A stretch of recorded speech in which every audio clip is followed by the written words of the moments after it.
David Lindberg. I live in Stockholm, Sweden, and I serve as the drum major of the Royal Swedish Army Band. This will be a short version of my web rehearsal for SIRD, and I hope that the sound quality will be better this time. I would like to give you a bit of an insight in what we are doing in the Royal Swedish Army Band. So I will try to just cover the far edges of this. So we will discuss the Tapto, which is very strict and traditional, and we will discuss one of our drum suits that is very modern and free in a way. If you haven't seen the video clips, I actually recommend that you do it before we proceed, and there's links for this down below, and there you can also find a link for the scores.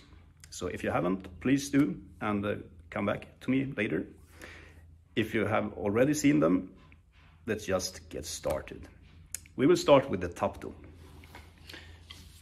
I will use the Swedish word Tapto, since there's no really clear counterpart in other traditions.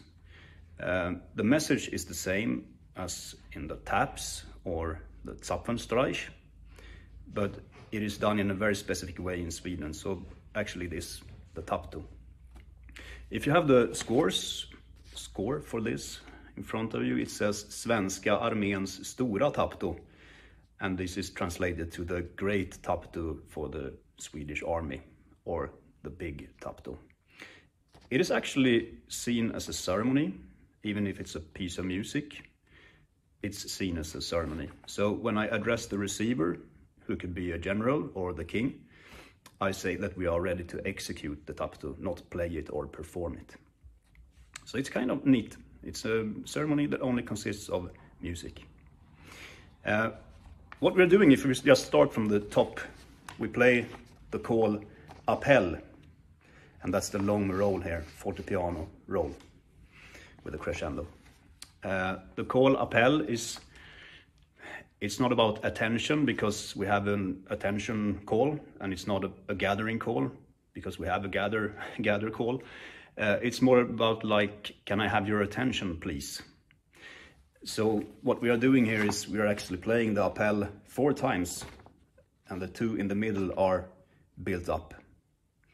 So we're saying, can I have your attention, please, 4 times, and then we continue to, the traditional drum call of the Tapto.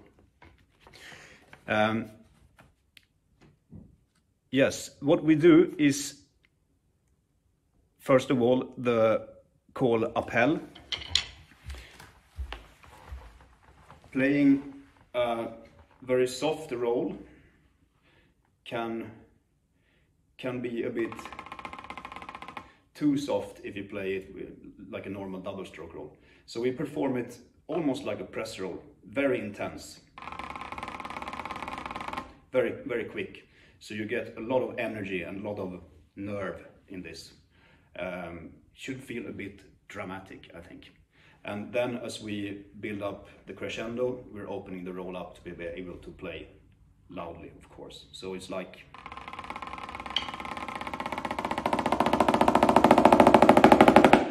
and so on.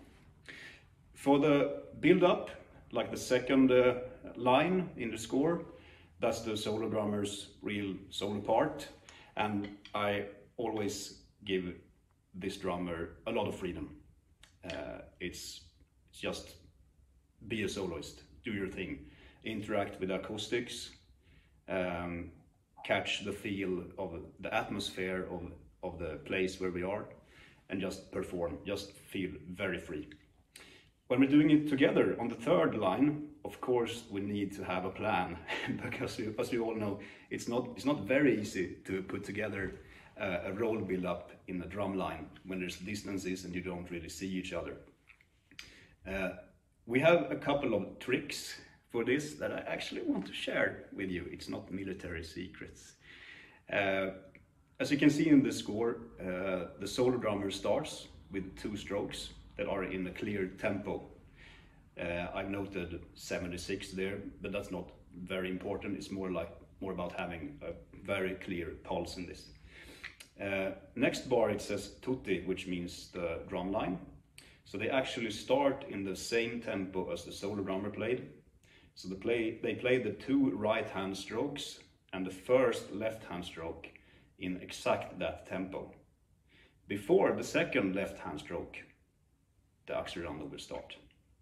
So it would be like this if I just sing the solo introduction.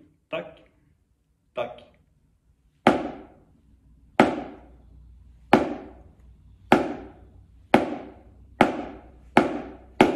And so on. So this will give a very secure start for the build-up, and if we are together in the start, it's much easier to stay together all the way through. Another little trick that we use is that we realized that the timing is not down here. The timing is here, in the preparation lift for the stroke. So what the drum line is doing, they are actually watching the solo drummer and try to copy the way he's doing the preparation lifts. And you can see it on the video that this works quite well. They have the same character. It's not only about the height and the speed, it's also the same character in the lifts. And then it's much easier to keep it together. Okay, if we continue to the drum call, Tapto, that's the rhythm on the last 3 lines here. As you can see, it is very basic in its form. It's very old. I don't know exactly how old it is, so I will not guess, but it's old. There's a lot of 8 notes and flams, of course, and all the flams are performed like an upstroke, like this, to be able to prepare for the left hand stroke. So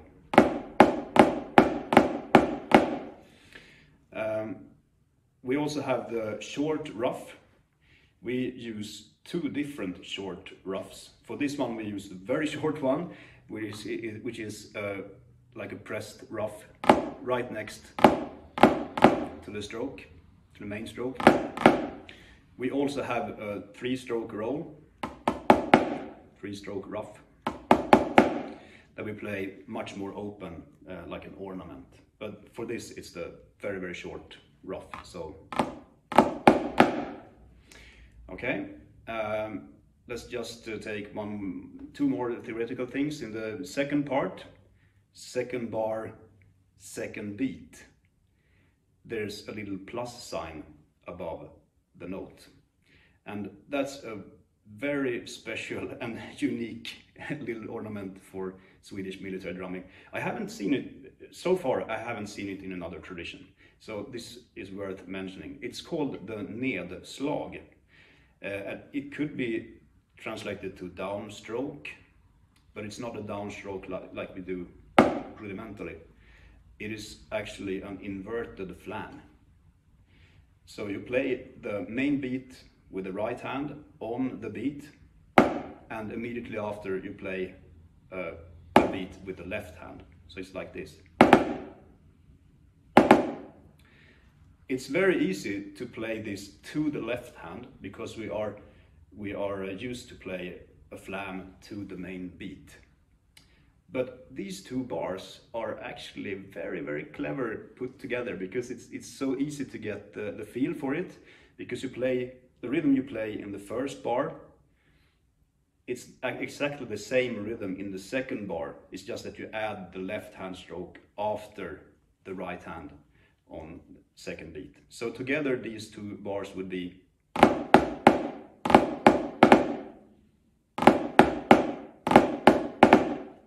Okay, we have already gone through the next bars. In the end we have 7-stroke rolls. We divide the strokes evenly between the main strokes, so it is groups of 7.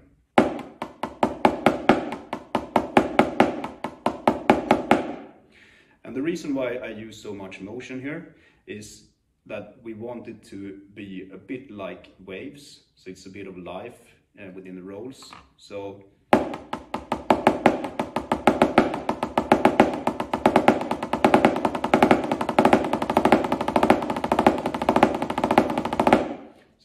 Bit like waves. Here comes the drum called Tapto. I would just play each part once through, but you will get an idea of what it sounds like.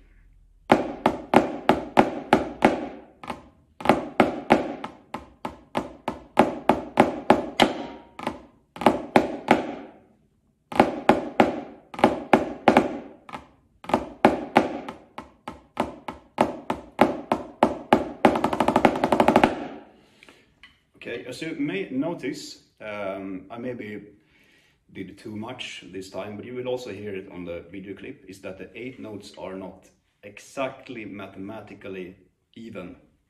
The left hand is actually a tiny bit late. So it's not blam dam blam dam blam dam blam, but blam dam blam dam blam dam blam. So, and I think it's the reason why. I think it's because we are on our way to a 6/8 march.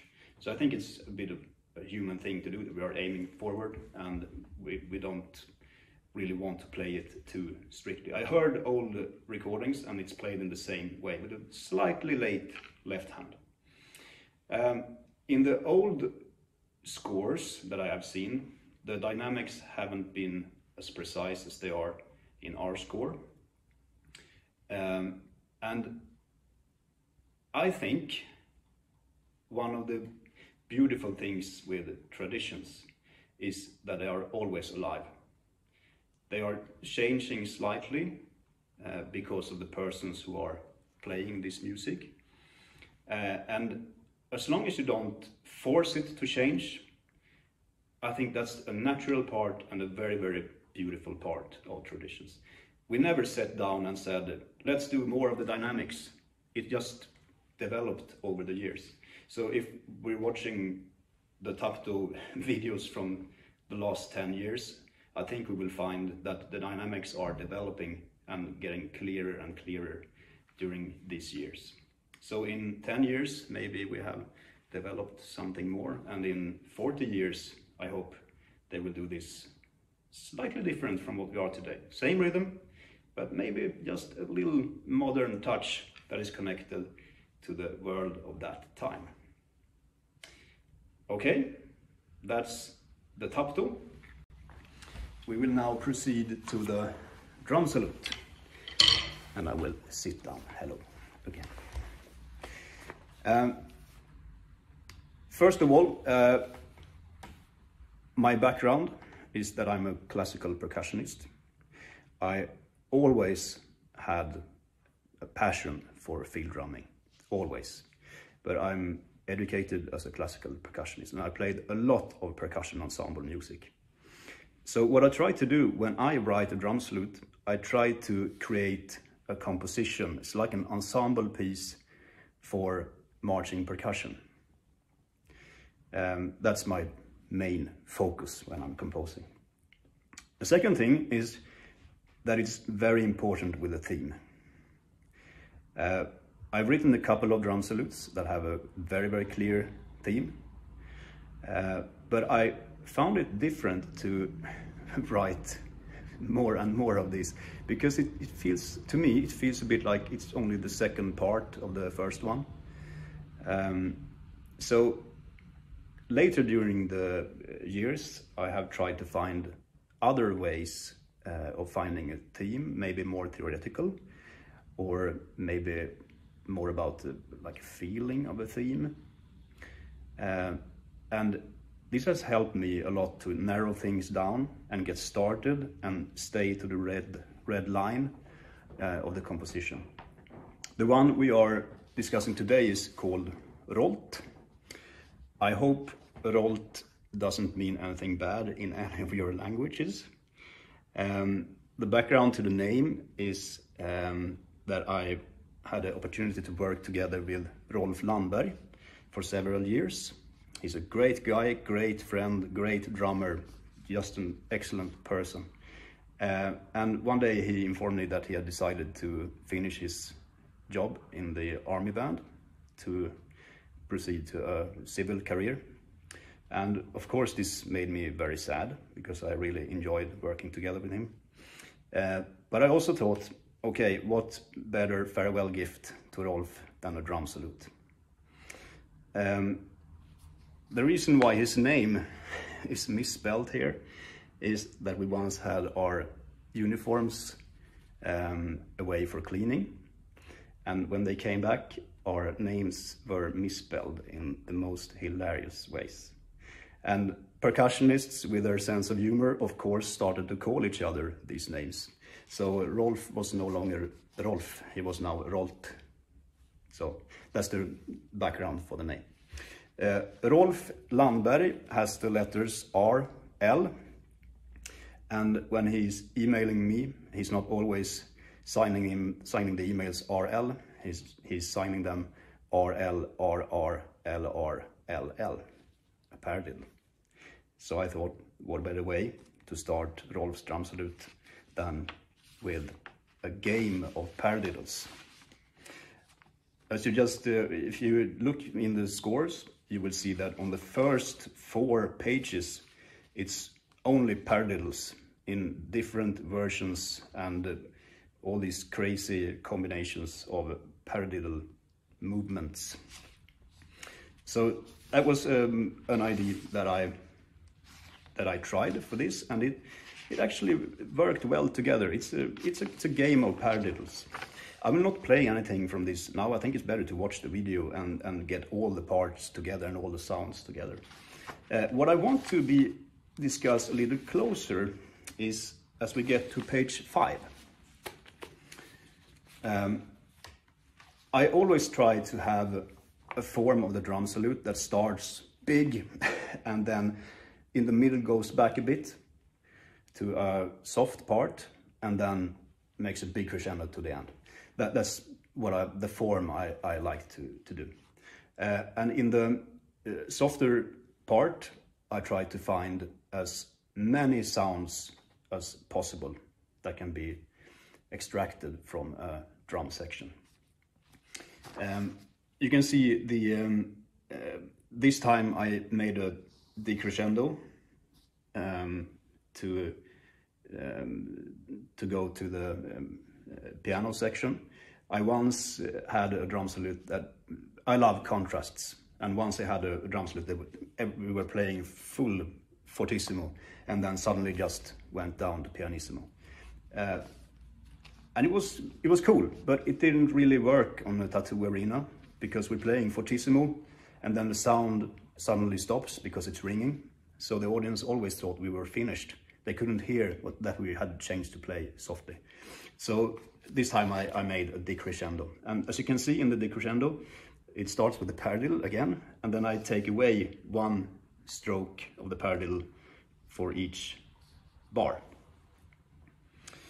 Back to the different sounds, and now I will actually play a little for you just to explain this. We have limits when it comes to sound. I have seen or listened to, excuse me, I'm just moving away one of the SIRD mascots here. It's covering the light. Yes, I once heard a Swiss composition. I don't remember the name of the composition and I don't remember the composer.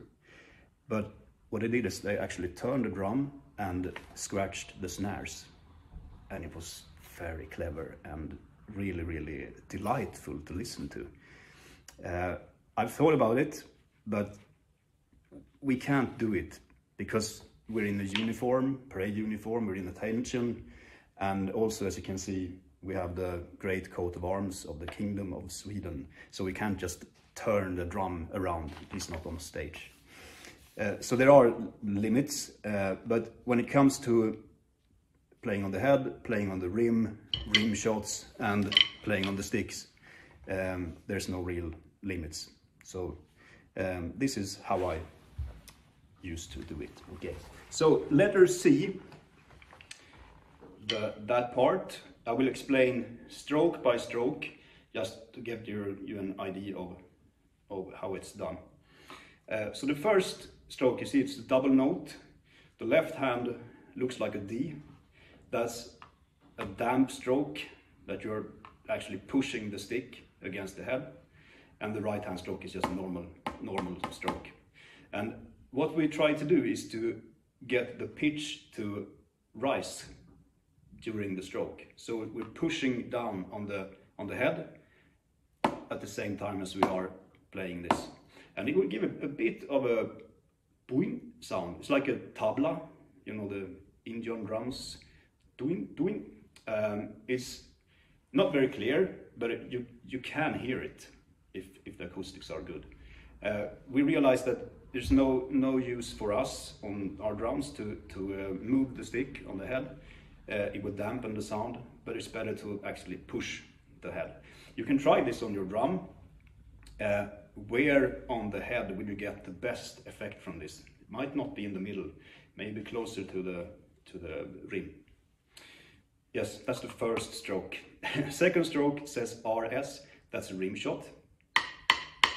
So you push the stick to the left hand stick to the head and you strike it with the right hand stick. Here you can also find so many different sounds. That's a quite high-pitched sound. There you have a clearer sound, darker sound, even more wood blocky, and it's not so good. So, but still you have so many different sounds. So just find the one that you think fits into this together with the rest. Okay, that's stroke number 2. Now it's stroke number 3. That's just a piano stroke with left hand. Nothing special.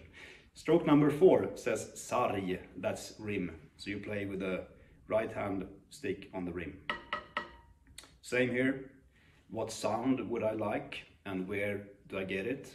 I often find that just before the taper is a very good sound, but you might want a darker sound and then you can go up, or you want a lighter sound and then you go closer to the tip. While playing the stroke on the rim, you are actually turning the left hand and play a back stick on the right hand stick. This will give a broad part of the stick against the right hand. So this might give a quite dark sound. Next stroke, stroke number 6 on this bar, is just a piano stroke with right hand. And the final stroke is quite special. It's actually a rim shot and a damp stroke at the same time. So you are doing this. And this will give a bit of a different sound from the first rim shot, where you already press the left hand to the stick. And then the second.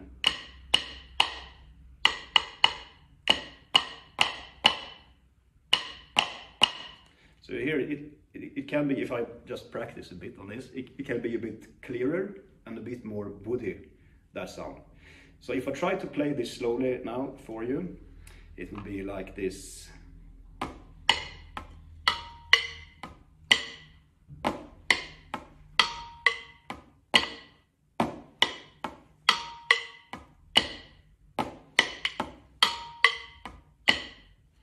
And of course the sounds will be much clearer on the drum.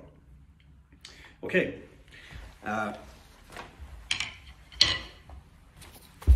What is happening next when parts 3 and 4 has presented the it's not piano, it's mezzo forte and mezzo piano, but let's call it the piano section. When they have presented the theme, if we turn the page 6, you can see that parts 2 and 5 are joining, and they play entirely rim shot rhythm. And if you look closely, you can see that they fill in a lot of the spaces that are left open. So they fill in a lot of the 16th notes. It's like a Latin rhythm. If we continue to page number 7, you can see that parts 1 and 6 are also joining in and are also filling out many of the 16th. I don't know if you see this, but they start with rim shot sound, and then here it says stock, that means stick in Swedish. So they changed to just stick-on-stick sound. So they are changing between rimshot and stick-on-stick sound. And together with the rest of the parts, we also have the cymbals who are doing scratch sound, and the bass drum are also playing on rims and on head. So we have a lot of different sounds that are working together. And it will create a bit of a melody because there's different pitches and different sounds.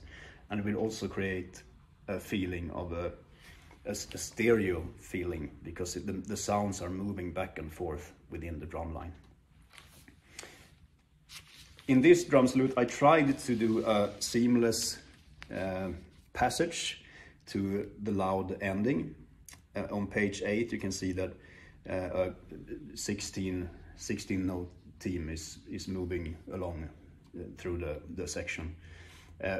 We don't play it in fortissimo, as it says in the scores, because the 16 notes just covered everything else. So all the wood sounds are played quite strongly, and the 16 notes are quite soft.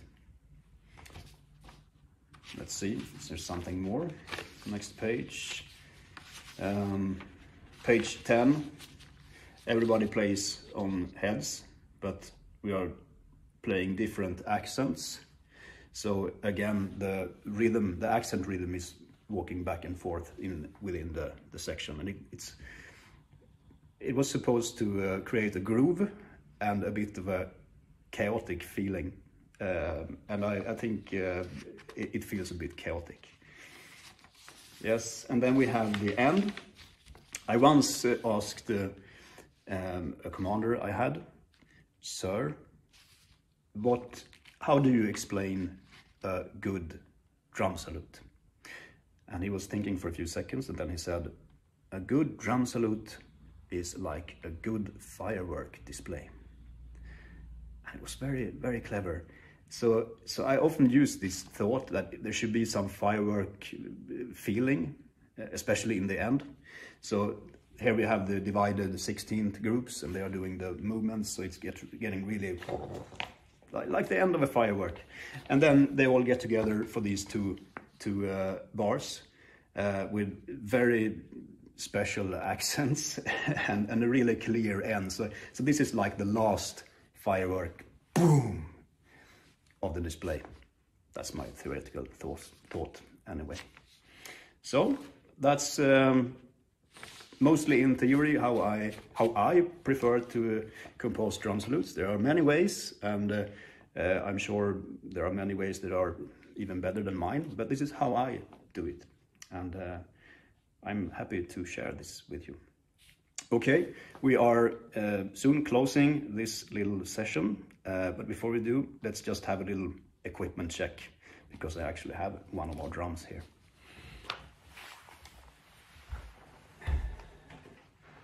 So I will just move the practice pad and give me some space.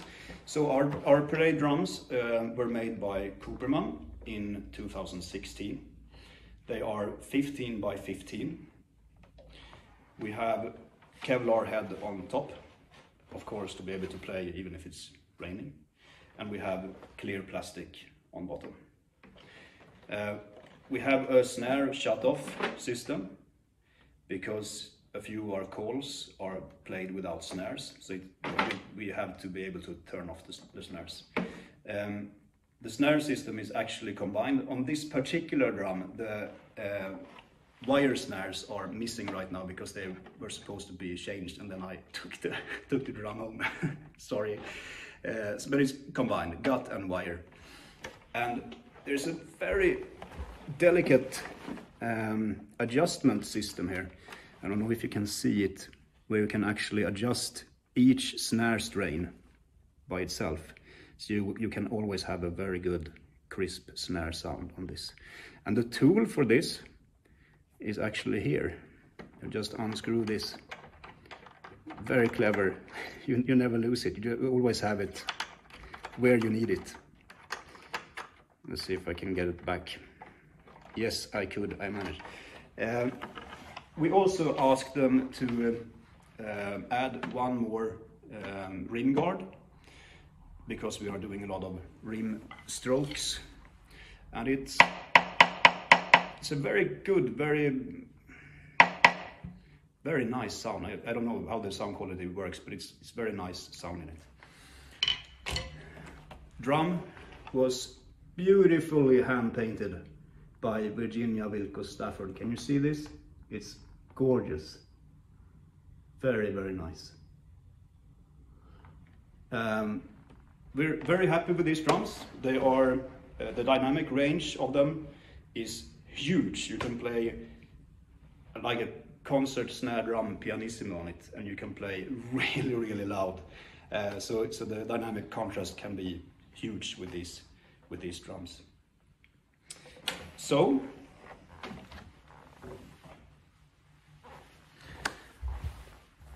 that's all I had. Thank you very much for listening. Thanks for letting me do this little presentation for you. Stay safe wherever you are, and I hope to see you all as soon as this pandemic is over. Take care.